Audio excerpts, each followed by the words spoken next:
The McElroy brothers are not experts, and their advice should never be followed. Travis insists he's a sexpert, but if there's a degree on his wall, I haven't seen it.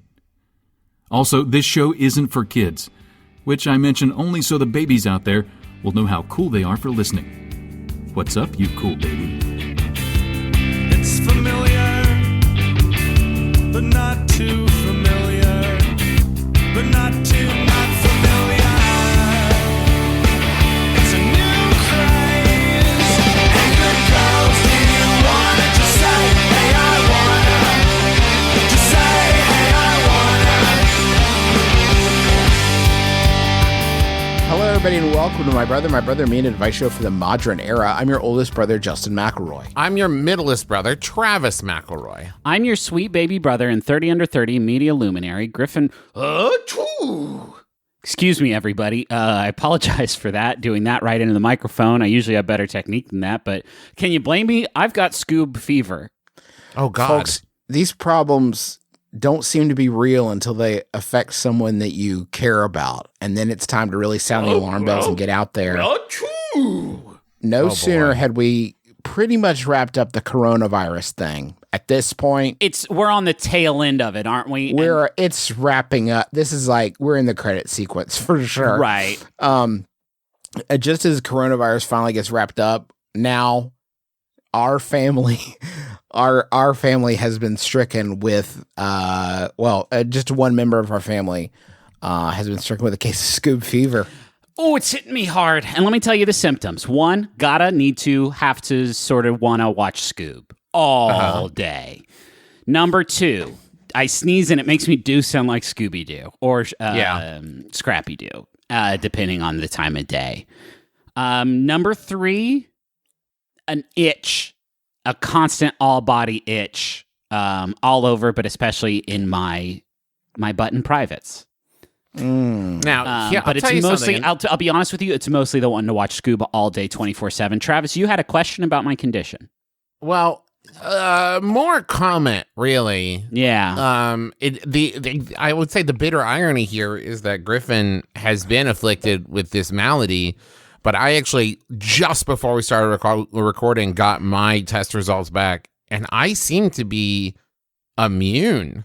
Oh, wow. Wow. Yeah. Wow. So you think it's possible that it's very rare that they're going to study me. You think maybe you did have Scoob fever, and now you do have the antibodies built up. And I don't know how that would happen. Maybe you saw a preview for it before Detective Pikachu, and you were like, I'm going to see that. Achoo! You may have actually vaccinated yourself with an inert, some of the inert virus. I watched a lot of a pup named Scooby-Doo.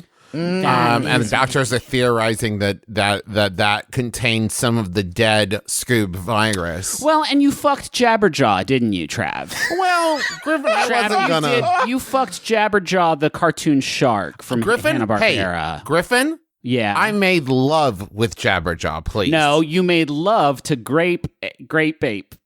I would You made never. love to That's Grape terrifying. Ape. Fuck, kill, marry, Jabberjaw, Grape Ape, and Dick Dastardly. I would can't. fuck Jabberjaw. You would fuck Jabberjaw because you have fucked Jabberjaw. We've covered this. I think I'd marry Grape Ape. Yeah. He seems like a provider. And you know why? Because I really want to kill Dick Dastardly. Fuck that guy. Once and for all. Someone needs to. We can't really talk about our feelings about the Scoob film because our careers have taken so many twists at this point that I have a not insignificant statistical chance of being in a room with people that worked on this film at this point. So I can't actually talk that much about it. But I will say one thing in the movie that is that we meet the gang when they're kids. And when Shaggy adopts Scooby, he gives him a collar with the SD on it, and he says, Scooby says, I'll never take it off. Scooby's talking a lot in this one, by the way. I'm not loving it. Yeah. But he swears he'll never take it off. There is a plot point another hour into the film, which is 10 years later, where much ballyhoo is made of the fact that Scoob is in fact taking off the collar for the first time. Hey, Shaggy, I don't think that's okay. Yeah. Just from a hygiene standpoint, I don't think that's great dog maintenance, I would say. You gotta take that off from time. You gotta do a deep sort of grout cleaning under there. Get in just there. really Now- get in there. Boys, this is just a let's just discuss the facts of Scoob. I have not seen All right. Okay. it. You both have. Yeah. I'm looking at Stellar cast. Is that what you're about to Well, ask? yeah, 'Cause the I cast am. is fucking. I'm looking at the IMDb cast list now. Will Forte, Mark goes my- Wahlberg. there Oh, goes- I know. There goes my quiz show that I was about to do with you, Travis. Let me ball it up. Sorry. Put it in the But trash. it is fucking- amazing. Zach Efron, Gina Rodriguez. You Amanda fucking Seyfried. know Justin loves Mark Wahlberg. Always It's talk his first about him. animated film, according to IMDb. But here is my question. Yeah. Among the stellar cast is a listing for Simon Cowell as Simon Cowell. Yes. So does someone finally do a send-up of Simon Cowell and his whole, like, I don't think I like your performance, darling? Travis, if I was to tell you that the action of the film, the impetus of the action of the film, is that Simon Cowell wants to invest in Mystery Inc., but not if Shaggy and Scooby are attached, then you would think I am kidding you, but no, that is the actual impetus of the action in the film. They're looking to take on investors. Oh, boy. Simon Cowell is interested, but does not trust Scooby and Shaggy. I hate to disagree with you, Juice, but I would say the driving force behind the film is the fact that Dick Dastardly wants to open a portal to hell so he can kill Satan and become Satan. So these are all real facts about Scoob. Gotta watch this fucking movie, Trav. You're gonna catch the feeve.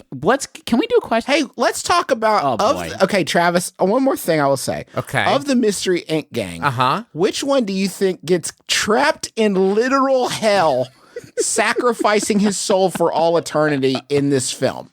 Huh. Who makes the decision to sacrifice their soul for all eternity? You know, it seems to me like Shaggy would be the most sacrificial lamb of the gang. So go on. I'm going to say Shaggy. Interesting. I can't answer that, but here's what I will say. It's not Scooby. And the problem I have with that is, as Sydney, one of the gang does this act of locking themselves in hell forever, so Scooby doesn't have to. And as Sydney pointed out so astutely as we watched the film, Scooby is 10 years old at this point. Yeah. And a dog.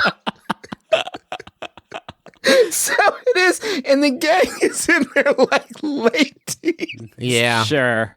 Yeah. I mean, that's grim, but come on, folks. And he is a larger breed. As a Great Dane, 10 is a long you life. hate to talk about that, and it's getting a little real in the studio. You hate to talk about it. All right, let's. But you would move think, on. is there a point in the discussion, Justin, when they're maybe debating who will lock themselves in hell? And does anybody, and I'm looking at Daphne here, say, he is a dog. He's an old, big breed. I don't know that maybe his soul is as important as our Right. human souls. It's like a quarter of a human soul. I know, but we can, the devil's not too discerning. Juice, read that first question, maybe. Hello, brothers. Hello. I've gotten into beekeeping, and I love to spread the word about saving these lovely ladies and what people can do to help. The problem is I'm often patronized and called cute and adorable when I tell my new friends, just seeing what I do as a quirky trait and not taking me or my hobby seriously. How can I make people understand and take my passion of saving the bees seriously, or make beekeeping seem cooler and saving the bees is badass? Thank you for your time, Beekeeper Blues in Texas. Let's get down to business. Fuck. I think that it should be. I think it would be easy to carry around like one pamphlet that is like why we needs beads. And hand those out to people when they laugh at you and they're like, bees aren't. Anybody who says bees aren't important right now isn't paying attention. Now, They're I real will admit, rubes. I don't really know exactly why bees are important, but I think it's because it's something about circle of life, like bears eat honey and we need the bears to keep the coyote population in check. Yep. something The disrupting coyotes future. keep the bees in check. That's the cycle. It's more of a triangle of life. It's just bees, bears, and coyote. So that is, man, I feel like I've never looked at somebody covered in bees in a beekeeping suit, like surrounded by these like delightful venomous insects, and been like, that's cute. It's always been like, wow, they're doing a scary thing, huh? They're brave. I think it's more of like, if you say like, we need to save the bees, people see that and like, oh, that's cute, right? But I think that the thing is, I think we can all agree, and we're just on three going to say it, in cinema, the coolest, we need to go save somebody, and we're going to prep for it, scene in any movie. What's the movie, guys? 1, 2, 3. The Matrix. Independence That's right. Matrix. Sorry, there's a lag. The Matrix. I said it at the same time as you. They get all those cool shelves of guns. They go flying past them. They get the big bag. It's cool. Maybe more one of those moments if you meet a new friend, you kick open the door, and you come in. You've got one of those things that beekeepers use that like sprays smoke to like make the bees sleepy. And you bust in the door and you flip up your mask and like, well, it's time to save the bee. And you make it seem a lot more urgent. That's good. That this is saving the bees is not a passive action that we can take. It is, in fact, an active action that somewhere there's a bee in trouble and you need to go save that One bee? Just one bee? Well, you start with one bee, Griffin. If you go out there today and you could save just one bee, I wouldn't. That's not Probably enough. It's not enough. Oh. I know, and listen, I don't want to make it sound like I don't love these bees and value them and hate coyotes and I'm scared of them, so I need these bees. Like, I recognize that. But one bee. how many bees do you think you need to save for it to be worth it, to be like a good How day? far am I going? Am I going like out in the street, out in my front? Like, I don't want to break that quar. So, like, if it's just out in my front yard, yeah, I'd probably do one bee for my front yard. Do one bee? Yeah, But if it's not like going to feel like a full day. Would you be like, I'm going to go to bed Travis, early today? I wouldn't go to bed. It's fucking 11:54 a.m. I wouldn't go outside, save one bee, and be like, time to call it. No. Well, that's what I was asking. But what if you saved like 1,000 bees in the next 10 minutes? Can I say something though? Yeah. I don't think I want to save 1,000 bees either, because I love bees and I want to save them and I want them to be like cool and spreading flower juice and all that stuff. But I don't want 1,000 bees near me in uncontained. Like, if I was a beekeeper and I had a little hive or one of those cool boxes, like, cool, 1,000 bees, love it. But like, I don't necessarily know I want 1,000 bees in my neighborhood. I would want to spread them out. Well, Do you think that bee smoker gas would get you fucked up? Oh, yeah. Probably. I mean, that's what it does to bees, right? Yeah. Smokes them out. Yeah, it smokes them out. Do you think your friends might get into it if you also smoked them out while you smoked your bees That's out? Yeah, you nice. bonged it. Yeah, let's get faded with our black and yellow friends here. And Yes. We'll listen to some Blind Melon. loving this, Travis. Good, Travis. Good, Travis. Everybody give Travis the award now. Travis, there should be a certificate printing out from your Right from computer. your printer, and Travis, we got all the listeners to sign it for your Oh, good. there's only 5 names on here. Yeah, they all stopped listening after that joke because they figured that was the series finale. Oh, okay, yeah. Let me ask you guys this. Let me posit something to you. The only ones left are just writing fan fiction, extended universe, My Brother, My That's Brother, great. Me episodes. Someone walks up to you, observing 6-foot quarantine, of course, and says, "Hey, I'm on my way to go kill 1,000 bees. And Yeah. if you let me do that, I'll give you $100 bill." Would you let him? No. Okay. No, because I could sell 100 bees on the internet for more, or 1,000 bees on the internet for more than $100. You know what I mean? They're not giving you the 1,000 bees, Griffin. They're just telling you somewhere in the world they knew where 1,000 bees were, and they were going to go take them out. Yeah, no, I would ask them where the 1,000 bees are, and then I would push them down and run much faster than them to capture the bees myself. And then I could sell them on the internet for more than $100. See, it was a trick. There were no bees. This was like a what would you do kind of situation. Okay, You well, blew it. Well, John Quinones, you now know what I would do is I would push them so fiercely over so that I could sell these 1,000 bees on the internet. But if you had just taken the bees and not the money, I was going to give you $1,000. The fuck am I gonna do with 1,000 bees like in my life? You're not going to have the bees, Griffin. There were no bees. The bees were a ruse to see Griff, if you can I were a have some good of your- person. Hey, Griff, can I have some of your bees? How many you want? Jesus. What? Travis, you're not a part. If this is the energy you're gonna bring, Trav, you're not invited to my bee distribution party, my bee Tupperware party. Justin, how many bees you need, bud? 17 should cover me just for right now. 17, huh? We talking normalies? We talking drones? I want choice cuts.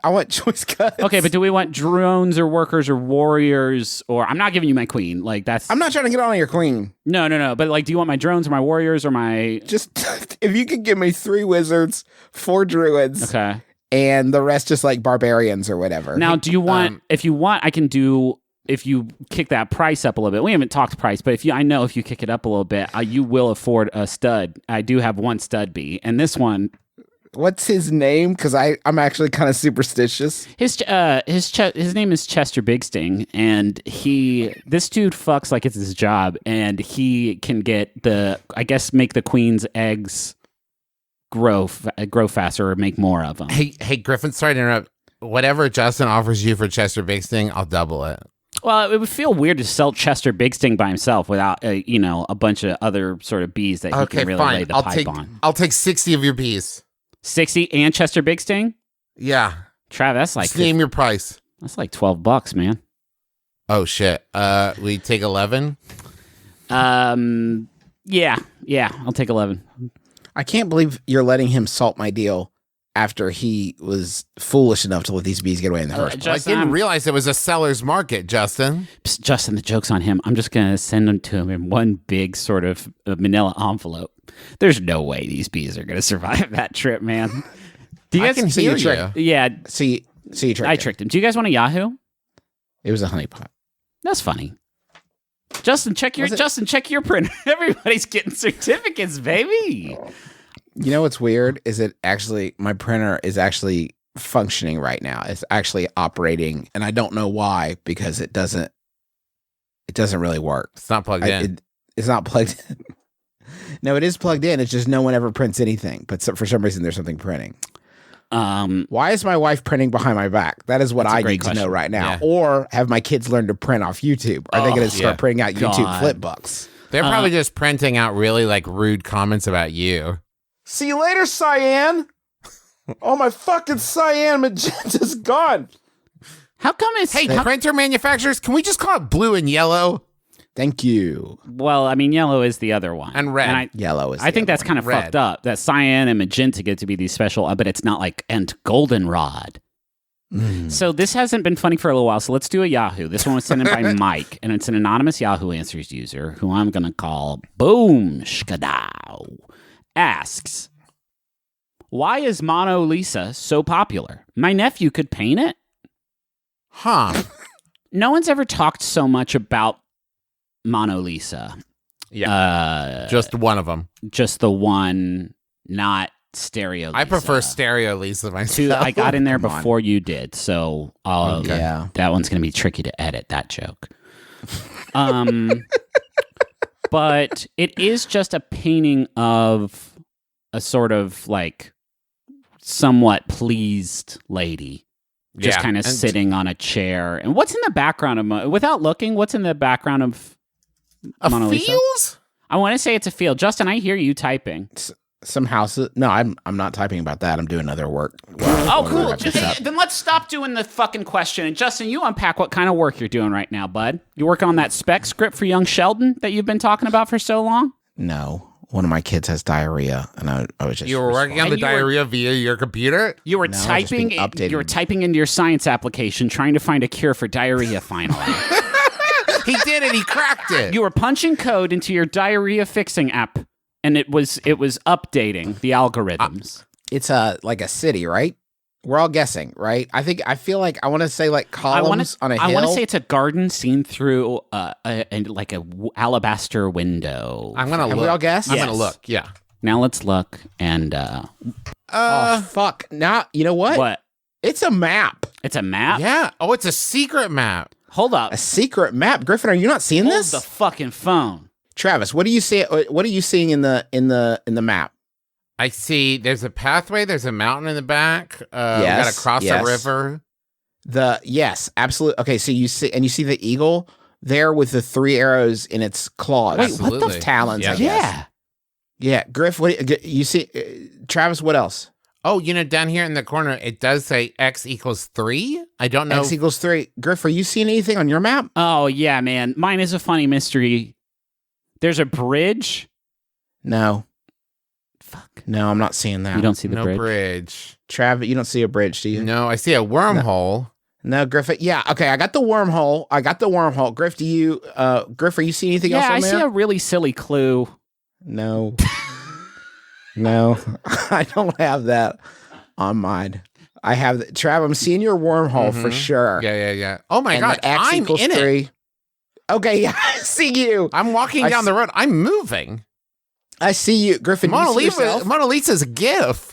Griffin, do you see yourself? I don't, no. You're on there. You're actually very prominent. You're doing On the one jumping I'm jacks, looking at. and you look really cool doing it. Yeah, jumping jacks, looking cool. So I didn't know that Mona Lisa, it's a had GIF. movement. Okay. Yeah. The one I'm looking at is like moving. That's why Griff, it's so do you see famous. any other things that could be clues on the map? I want to make sure you have the right. I see a right map I that see Travis a and I calendar, and I know everybody No. says No. There's Oh no. man, I sure would like to play along in this bit. I have funny jokes too, but I guess I'll You got to keep. I just want you to find the right map because Travis and I are on it. Yeah. We're finding this map. Right. Oh, I wasn't looking at the right Mona Lisa.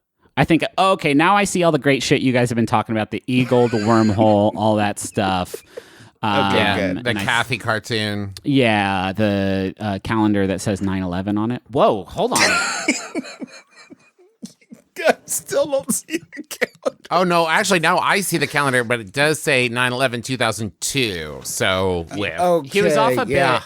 That's when Shrek 3 came out. So maybe we've got. Is that true? Oh, wait, was Mona Lisa just like native advertising for Shrek 3? It's anything's possible. This painting, I do feel like It's fine. you guys are the only ones with a nephew because of my powerful seed. I do feel like he could take a swing at this though, because it is just a lady sitting in front of this incredible map. And not even like the full lady. And like legs are the hardest part. That's true. Legs and feet are super tough. The hands are like a chump could draw these hands. Right. The legs are in the sequel. It's hanging below. Yeah. That sounds cool. Yeah, it's funny. It's funny to think about. Yeah, the background is Mona really Lisa pretty, too. and it kind of looks like Mona Lisa got in the way of a really cool background he was painting. Can you please move? Please. She was like, "No, I just I'm got painting this comfortable." beautiful garden. Or maybe there's like a horse there in the middle and he sucks ass at horses. Yeah. Like I never could do a horse. So if you could please stand there. Perfect. Yes. Absolutely. Here's another question. At a bonfire at a friend's house last summer, I noticed that one of the beach towels they had laid out on the chairs eerily resembled a beach towel my family used to own. I can't get it out of my head that it's the same towel. Is there any way I can try to reclaim the towel or even ask about the towel without sounding like a towel-obsessed creep? Maybe she stole it from me when we were 10, or maybe her mom got it at Costco or wherever. But it's a good towel, and I want it back. And if she did steal it, is there an expiration date on towel theft? I think they probably don't mean expiration date. That's not the legal That probably term, isn't it. I think. Yeah. Statute of limitations. I was going to arrest you perhaps. for murder, but it does say Best Buy 10/22/2019. Beach towel burgled in BC, British Columbia. Yep. The thing is there is a line, Beautiful country up there. a line of questions here that if you went even like one step too far, you're going to seem like a bonkers person. If you're Yeah, I would say one step too far is the literal first step you might take in trying to retrieve this towel that you think your family used to own. Yeah. That's true, because even if you said, like, that's a great towel, and they're just like, this is like an old ratty towel that we've had for 10 years. What are you talking about? Yeah, there's lots of great towels out there. And if you hit me up on my Twitter DMs, I'll send you on your way towards Towel City. But maybe this towel has, like, deep, like emotional Emotional. significance. Yeah, that was my fear as well. I remember having this when I saw an old picture from a friend's house, and they had this blanket on a couch in the background that was a brown and tannish sort of very intimidating large tiger design. And then That's I remembered ours. like, hey, that's my fucking blanket. And then I realized that this blanket was actually a very common blanket that a lot of That people. is true. I'm hoping I'm sending people down a well right now. I did just Google it. It's the Beaterlack blanket. They are a company who made all kinds of just sort of big cat designs. We and also was- had a bear, I believe. yeah, probably maybe from the same horses. company. And I remember seeing that, and I had a full like panic. Like, what the fuck? Did you steal our incredible tiger blanket without realizing like? Nah, there was a period where lots of people thought, like, you know, it would go really well with my living room? A very large, intimidating jungle cat. So that's possibly what has happened here as well. There's here in our home, all of our towels are on some scale of like white, gray, dark gray, that kind of thing, right? And there's this one towel that is a different size than any other towel we have, and it's a dark blue. Ooh. And neither Teresa nor I know where it came from. And the only yeah, thing, that's a problem. yeah, the only thing I can assume is that somebody came to visit our home and brought their own towel and left it. Guys, Yes. I can't with these fucking tiger blankets. I'm looking at this. Guys, I want you to go on this trip with me. And this is a visual trip, but maybe we can just sort of like explain it to the squad at home. Just like these are big ass blankets. We're talking Give me the username one more time. Or the manufacturer. Beaterlack, Biederlack. These are blankets that we have multiple of in our house, and I think lots of people did too. And these are the biggest, most noble, most proud, most strong jungle cats that your mind could possibly imagine. The most proud and noble jungle cat you could possibly know. This big blanket that I guess we would wrap ourselves up in to feel the big cat's strength. It was such a common thing.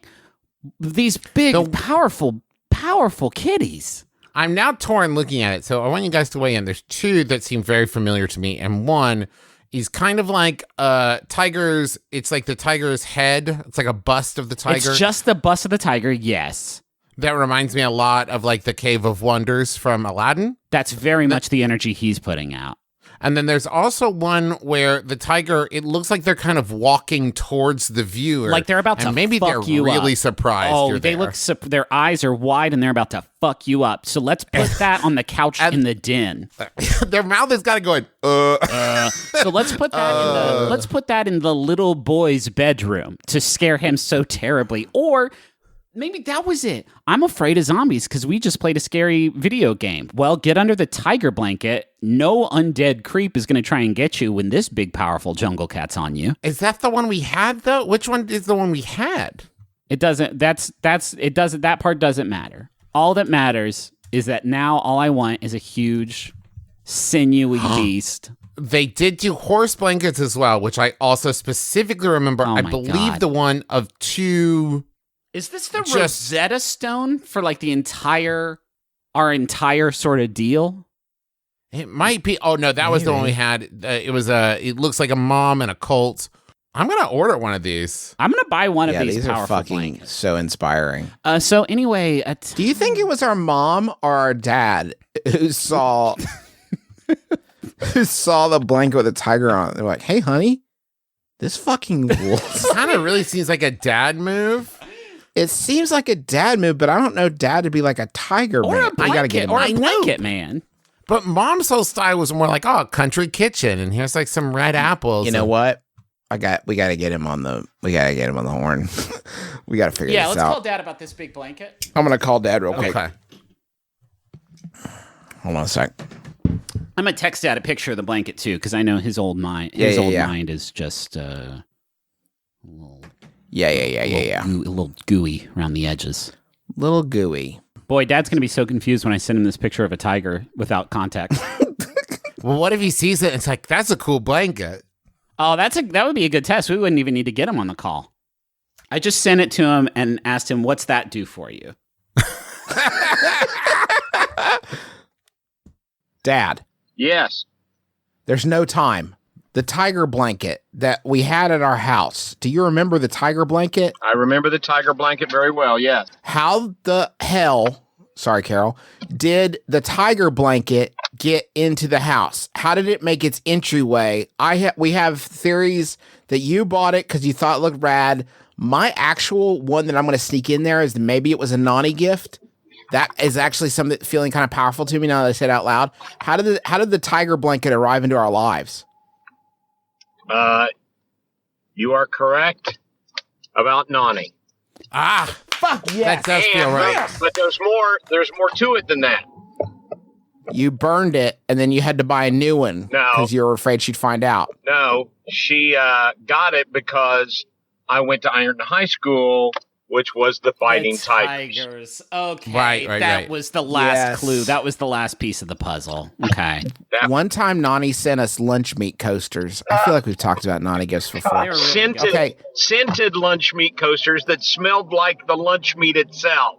Yes. Yeah, that was heinous. strong. Okay. All right, hey Dad, thank you so much, bud. Thank you. Bye. Okay, he's gone. That was fascinating. Yeah. That was like our cereal.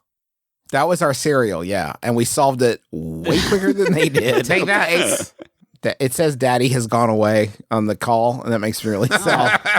Oh boy. Okay. Let's cheer ourselves up with some money.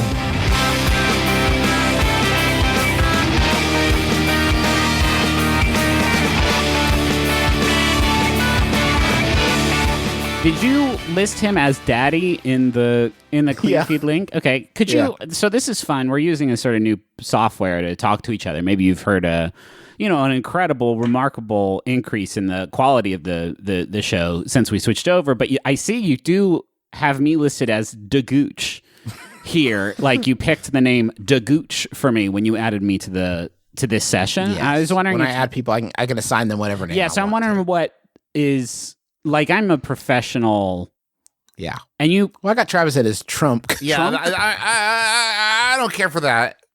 Trunk with an M. Trump. Trump, okay, and I'm Dagooch, and Yeah. I do see you're listed as Justin McElroy.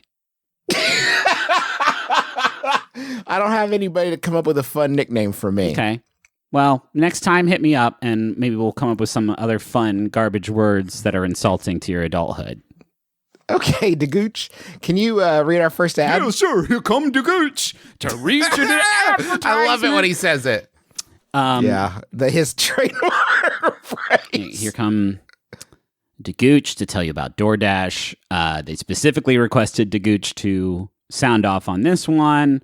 DoorDash is going to get you there with food to your door from restaurants. Whatever you're craving, right now you can get it at your door with DoorDash. It's easy as heck to order. You just open up the DoorDash app, you choose what you want to eat, and your food will be left safely outside your door with a contactless delivery drop-off setting.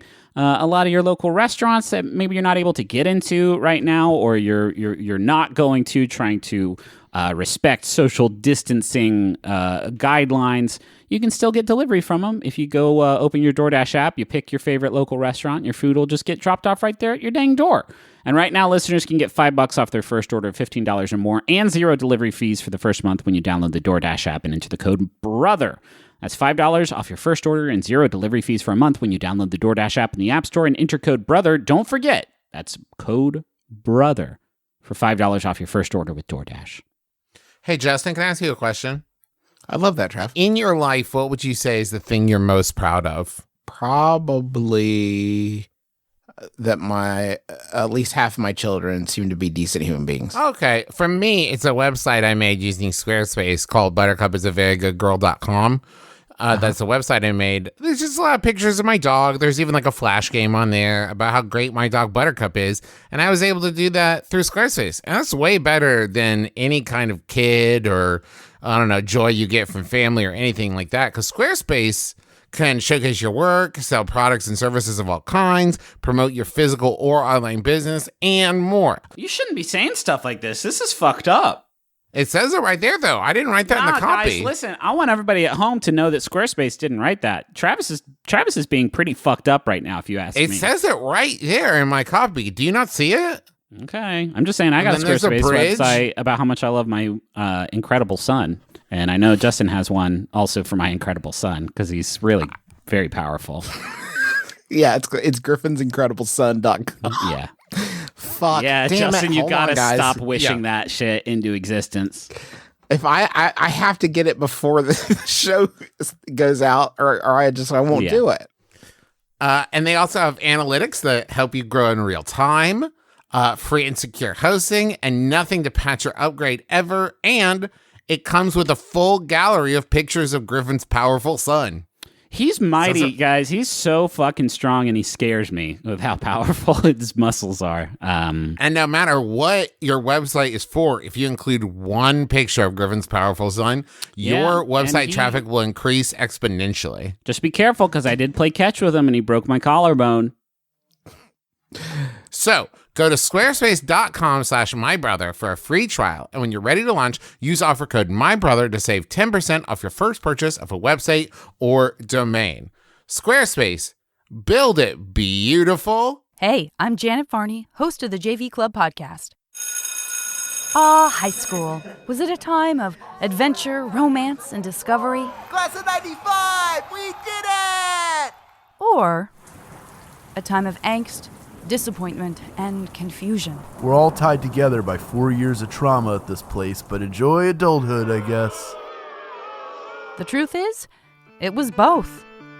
So join me on the JV Club podcast, where I invite some great friends like Kristen Bell, Angela Kinsey, Oscar Nunez, Neil Patrick Harris, and Keegan Michael Key to talk about high school, the good, the bad, and everything in between. My teenage mood swings are getting harder to manage. The JV Club. Find it on Maximum Fun. I got a Yahoo, or that was the other option. Uh-huh. Can't make this theme song long enough to cover my hover purchase. Typing in my personal information. God, I can't take the risk that somebody else will get it. Now it's in my cart. I want a munch. Squad. While I type in my credit card info. I want a munch. Squad. Good news, it's saved in there. I'm just clicking submit.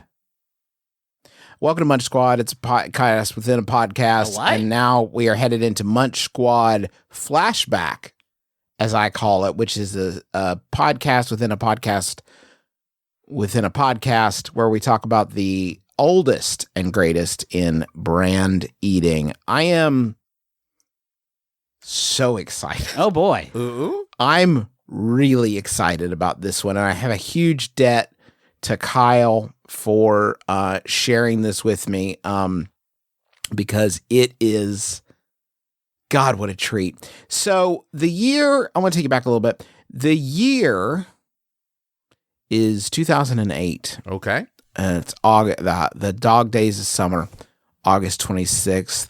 But as the temperature is rising, so is the tide of rock and roll, which is experiencing a rebirth at Denny's. Denny's pairs with rockers for new menu. Denny's is rolling out a new all-night rockstar menu. Top musicians, such as, we're going to cover that in a moment, join Denny's to create the new Denny's Rockstar menu presented by Dr. Pepper. Uh-huh. Quote, we teamed up with popular bands in an out-of-the-box way to develop a menu by rock stars for our rock star guests, says Mark Schmel, Chief Marketing and Innovation Officer for Denny's. Music and late night are part of the Denny's DNA. Denny's has been a late-night destination for musicians, fans, crews, and crowds for over 50 years, so it is natural for us to have them create the meal they would most like to eat. Is The that late ni- true? The late-night diner asked 4 of bands, that's what it said, to cook up something special. Wait, really? It says 4 of bands. This was my favorite tarot card. To cook up something special for the Denny's 10 p.m. to 5 a.m. menu. The bands, along with Denny's culinary innovation chef Andrew Dismore, what a thrill this afternoon must have been for Andrew, invented dishes that are ideal for late night dining with friends and groups. The new menu items created by rock stars include Taking Back Bacon Burger Fries, created by New York-based band Taking Back Sunday. Oh. It combines two of the artist's favorite foods, bacon cheeseburger and loaded cheese fries. The Plain White Shake. Oh, man. By Chicago band The Plain White Teas. Blends whole milk, vanilla ice cream. Shake shit. Heart on a Plate by California rockers Eagles of Death Metal. Starts with heart-shaped pancakes topped with raspberry sauce, hot fudge, strawberries, white chocolate chips, and whipped cream. The heart-themed entree, a tribute to their soon-to-be-released album Heart On, good for you, Eagles of Death Metal, is served with crispy bacon and eggs in any style. The All-American SOS brings the timeless classic and hometown favorite dish of Stillwater, Oklahoma band The All-American Rejects to life with hamburger, cheese, grilled onions, and gravy on top of Texas toast and hash browns. Denny's is striving to appeal to the late night crowd with a whole new vibe from 10 p.m. to 5 a.m. And this is pretty, you want to be careful if you're going with kids during this time frame, because in 2008, because it was pretty fucking nasty. Right. They featured alternative rock music playing through the restaurant, and servers sporting T-shirts and jeans instead of the usual uniforms. What? No. Whoa. Do the t-shirts at least say Denny's on them? So I do know I'm still in a Denny's. There's no way of knowing without a time machine. In keeping with this rock and roll history, Denny's is also lending a helping hand to emerging bands through the Adopt a Band program. Oh, boy. Bands can enter to become a Denny's adopted band. This site, which is Denny'sAllNighter.com, no longer functions.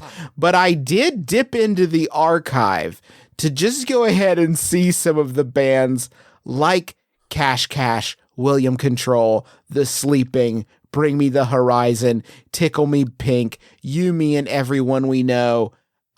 Were just some of the Denny's sponsor bands, and this website is a blog of these small bands eating at Denny's all around the nation.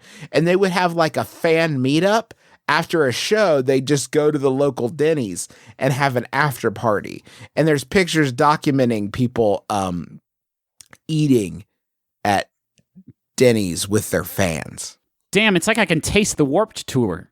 I know. I have great news for you. Okay. This promotion was so successful that they went ahead and just did another round of people. They did a whole other round to add to the Rockstar menu. Sum 41 made an unnamed French toast sandwich. Huh. They didn't go with Yum? Yum 41. Yum 41. It's right there. Yum 41. Sum 41 stopped by to make a French toast sandwich at the food lab. And miraculously, and I am so thankful to internet for this, it did so many things wrong, but somehow the comments from this February 24th, 2009 story are still alive. Rock and roll breakfast, smile. OMG, that actually looks not bad.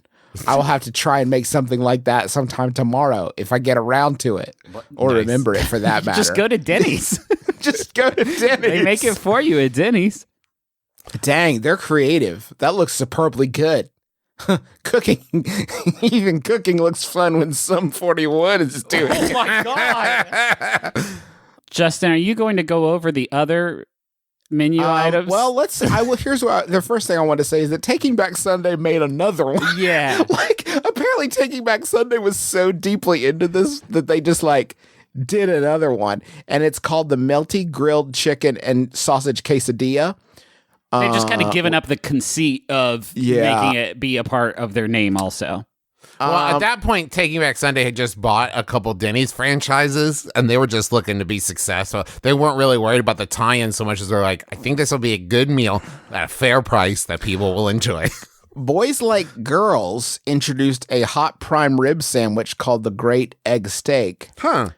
And let me just check and see if, yes, Hoobastank serves up a burrito with crispy chicken strips, pepper jack cheese sauce, fried onion crispers, and a hint of barbecue sauce. Serve with tortillas and a side of cheese sauce and ranch dressing. And yes, it is called the Hooburrito. Can I say something? Hey Yeah, guys, bud. maybe unpopular opinion? I'd fuck that clean up. Yeah. Hey, Who knew? Hoobastank, you've devised a very clever burrito there. Yeah, who knew instead of polluting the airwaves throughout the 2000s, they should have been just making like drunk food, apparently. I would drink this one dead sober. I mean, eat it.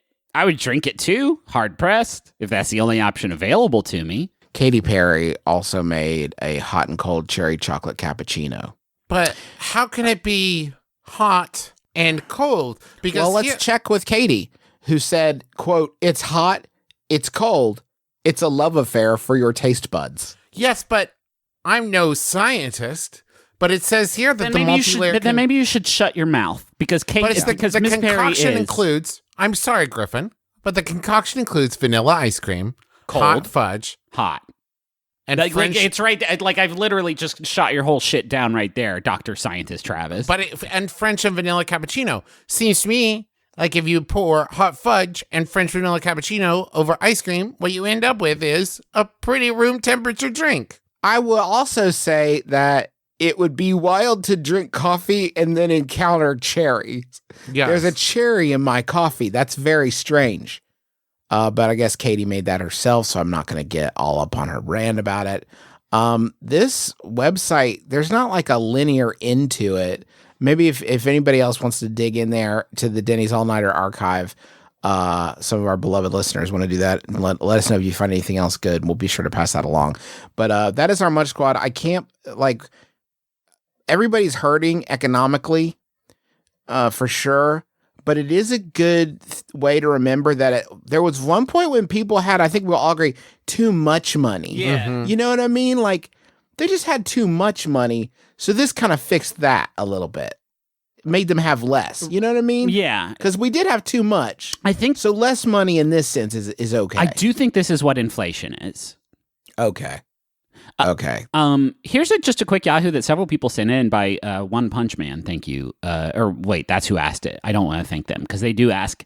Are hippos stab proof? I heard that hippos are close to bulletproof, so they could certainly shrug off a sword attack by a human, right? Now, there's a lot posited there. Yeah. Yeah. How could something be almost bulletproof? I don't want to celebrate the idea of hurting a beautiful hippopotamus, but I do enjoy the fact that they can't be killed with bullets. There's almost like a Almost. How have we measured that? I wonder. That's what I'm saying. How do you quantify? Is it like some bullets will hurt it and some won't, or it only hurts it a little bit? I feel like it gets shot a bunch, and then the doctor comes out and it's like, well, it was touch and go there for a while. I did think that it would survive, and then as it turns out, it did not.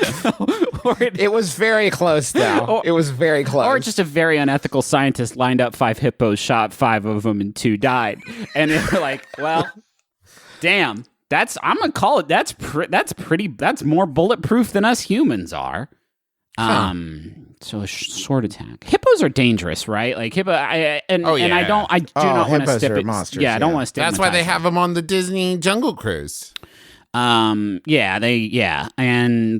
so I would argue you're not going to be able to get in there. Like you could have a lot of like incredible sword technique. You've been studying the blade and the blockchain while the rest of us were partying, but I do think you get within a certain distance of one of these big, powerful beasts, and Like you're just gonna, that part of your brain, the sword fighting part of your brain is just gonna like be completely overwhelmed by the part that makes you shit your pants and fall down.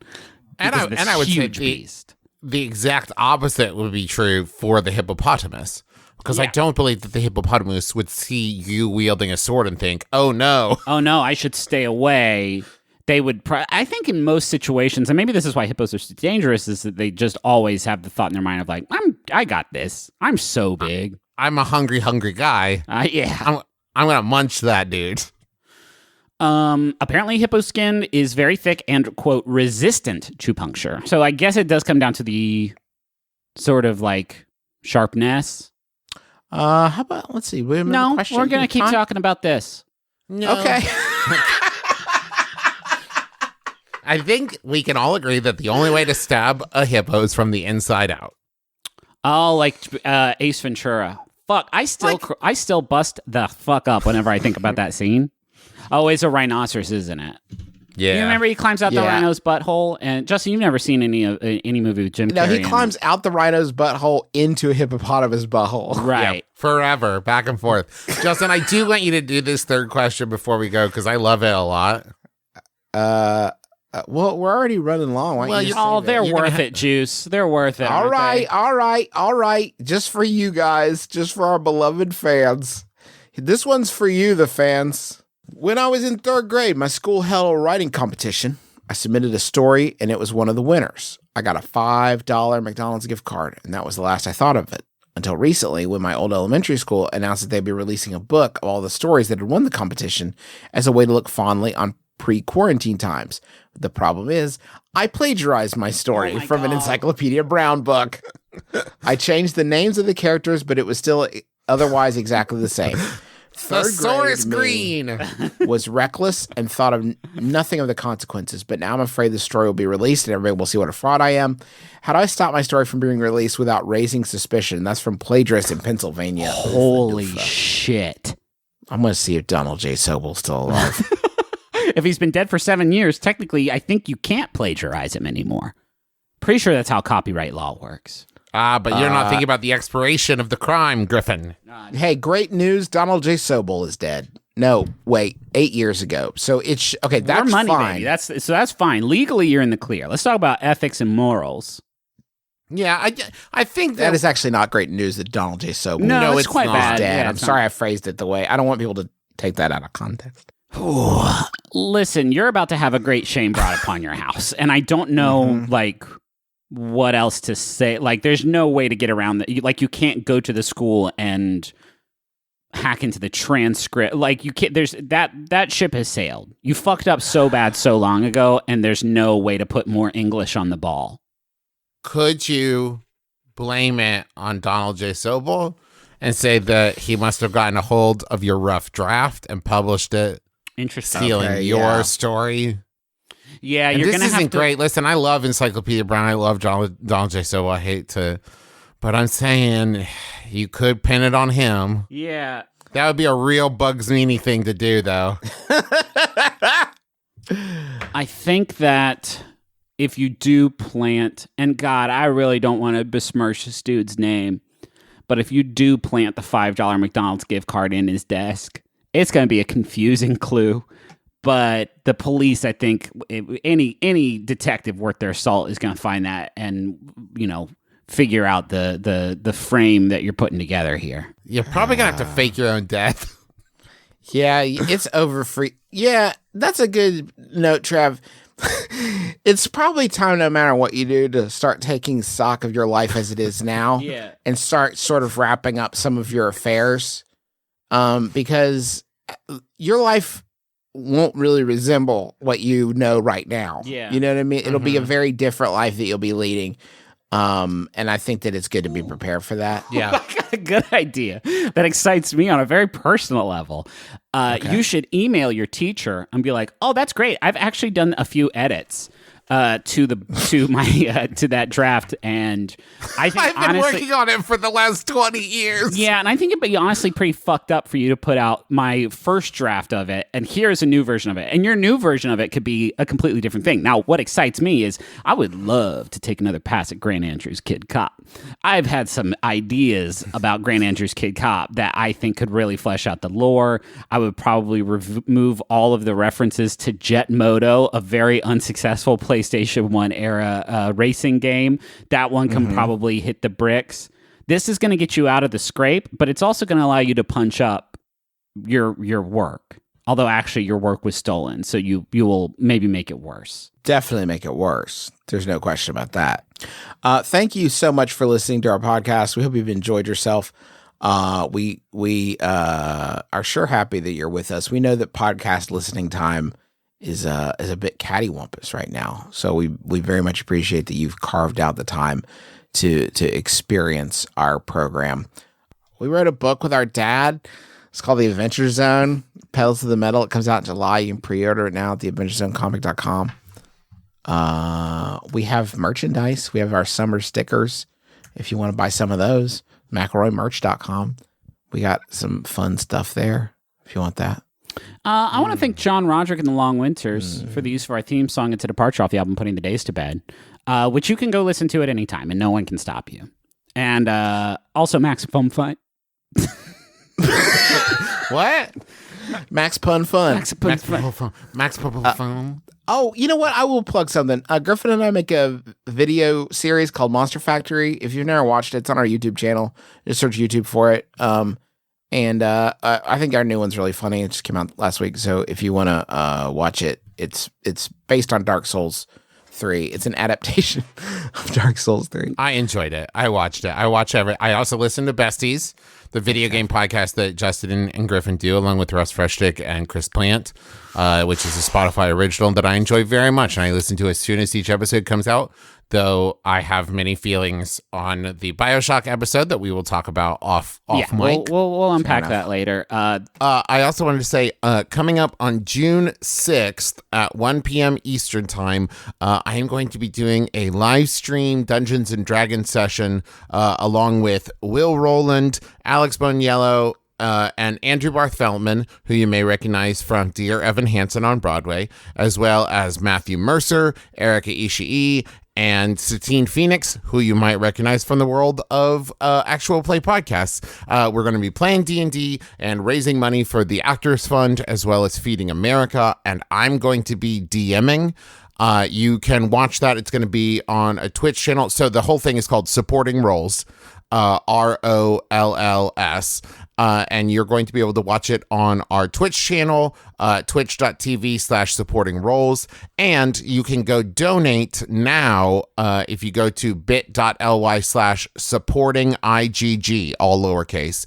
And that's our Indiegogo. And there are some reward levels there. Like you can name NPCs, you can name the tavern we meet at, you can like spring surprise monsters on the players, you can give them magical items, all kinds of stuff. Or you could just like donate if you wanted to. So go check that out. And that's going to, once again, be June 6th, 1 p.m. Eastern Time. Cool. I would love to read a Final Yahoo, but I have just actually found a link to a recipe recreating the Denny's Who Burrito experience. Uh-huh. Mm-hmm. I wish, can I just read that? Like, I could take a passage just reading that and seeing, like, yeah, sure, okay, yeah. so you're going to need good. a half cup of chicken breast, and you're going to want that to be shredded up. You're going to need some cheese. It just says cheese sauce. This doesn't seem like a very good recipe. I'll get back to y'all. We'll come up with our own Who Burrito recipe and get back to y'all. But here's another, this one's a real Yahoo that was sent in by Paul. Thanks, Paul. It's from Yahoo Answers user ASAP, who asks, is it true that dogs lick us because we have bones inside of us that they want to eat?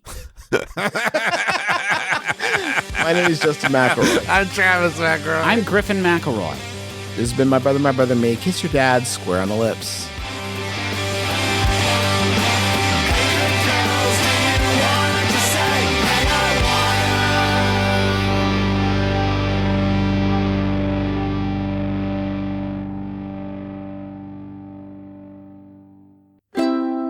MaximumFun.org.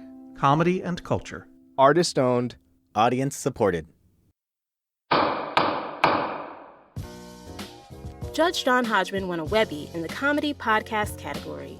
After 10 years of production, Judge John Hodgman has finally won the Susan Lucci of the Webbies. What is Judge John Hodgman? Comedy writer and television personality John Hodgman settles disputes between friends, family, co-workers, partners, and more. Is Machine Gun a robot? Should a grown adult tell his parents about his tattoos? Should a family be compelled to wear matching outfits on vacation? Listen to Judge John Hodgman to find out the answers to these age-old disputes and more. If you haven't listened to Judge John Hodgman, now is a great time to start. Judge John Hodgman is available on MaximumFun.org and wherever you get your podcasts.